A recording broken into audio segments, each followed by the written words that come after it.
तर इथे धैर्यशील मोहिते पाटील आता मतदानासाठी पोहोचलेत। रांगेत उभं राहून ते आपला मतदानाचा हक्क या ठिकाणी बजावतायत। माढा हा मतदारसंघ निवडणुकीमधला सगळ्यात लक्षवेधी असलेला हा मतदारसंघ। निवडणूक जाहीर झाल्यापासून माढ्याकडे सगळ्यांचंच लक्ष होतं। रणजितसिंह नाईक निंबाळकर विरुद्ध धैर्यशील मोहिते पाटील अशी लढत या ठिकाणी होते। एकेकाळी धैर्यशील नाईक रणजितसिंह नाईक निंबाळकर यांच्यासाठी काम करणारे धैर्यशील मोहिते पाटील आज निवडणूक लढवतायत।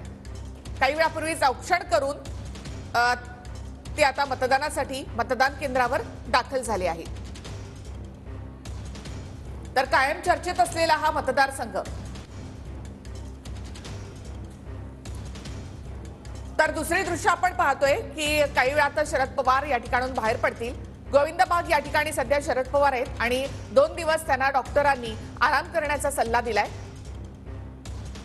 महाराष्ट्रात आतापर्यंत झालेल्या 2 टप्प्यात अतिशय मतदानाची टक्केवारी कमी आहे आणि मतदार बाहेर येण्यास थोडं हे करत आहेत। तर आज बारामती लोकसभा मतदारसंघात मतदान होईल। काय मतदारांना एकंदरीत आपण आवाहन कराल?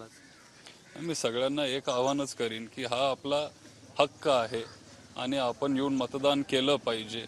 शेवटी लोकशाही अजून आहे या देशामध्ये, त्याच्यामुळे आपला हक्क आपण बजावला पाहिजे।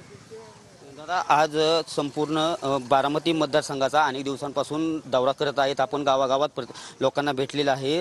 आजचा दिवस आपला कसा असणार आहे, कशा पद्धतीने? आता सगळ्यांना मी भेटून आलोय। आज मी खरं तर इथं जिथं कुठं आपले कार्यकर्ते आहेत हक्क प्रत्येक व्यक्तीने बजावा अशी अपेक्षा आहे।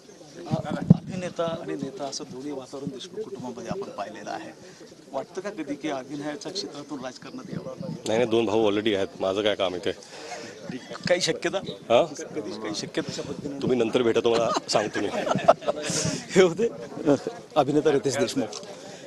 कॅमेरामन मनीषसह महेंद्र जोंधळे, TV9 मराठी, लातूर।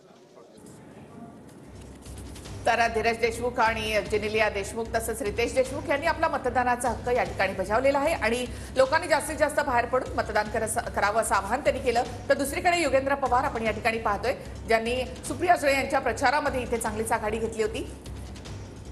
तर सकाळच्या वेळेलाच मतदान करण्याकडे या ठिकाणी सेलिब्रिटींचा देखील कल दिसून आलेला आहे। रितेश देशमुख यांनी देखील आपला मतदानाचा हक्क बजावला।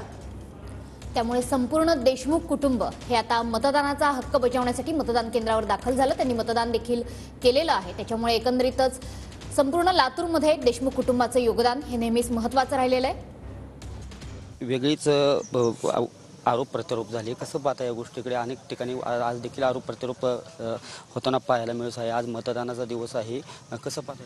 काय आरोप प्रत्यारोप माहिती नाही, आरोप प्रत्यारोप होत आहे, काय होतंय? नाही ठीक आहे, आता काय म्हणजे असं होत असणार आहे। शेवटी इलेक्शन आहे, त्याच्यामुळे एकमेकांबद्दल ते बोलतील, कुटुंबाबद्दल नाही, पण 2 उमेदवार आहेत, त्या उमेदवाराबद्दल ते बोलत असतात। असं सगळीकडे होत असतं, फक्त आपल्या इथं नाही। एकंदरीत किती आपल्याला आज कशा पद्धतीने सुप्रिया सुळेंना विजयाची खात्री वाटते, कशा पद्धतीने लीड मिळू शकते? 100% विजय हा आपलाच आहे। तुम्हाला ते 4 तारखेला दिसेल, कारण सगळी लोक, सर्वसामान्य जनता ही पवार साहेबांच्या पाठीशी आहे, हे आपल्याला सगळ्यांना बघायला मिळतंय। एकंदरीतच सर्व जनता पवार साहेबांच्या मागे आहे आणि योगेंद्र दादांनी आता मतदानाचा हक्क बजावलेला आहे। सुप्रिया सुळे नक्कीच विजय होतील असा देखील त्यांनी यावेळेस विश्वास व्यक्त केलेला आहे। कॅमेरा पर्सन विकी चव्हाणसह मी दीपक कापरे, TV9 मराठी, काटेवाडी।